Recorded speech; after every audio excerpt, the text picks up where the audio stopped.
Fact 9.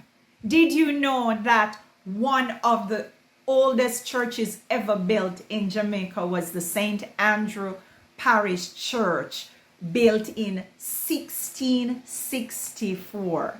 And of course, the Coke Methodist Church in downtown Kingston was built around 1790.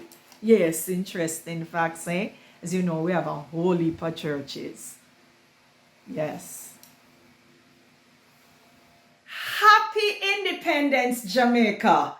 And thanks for watching.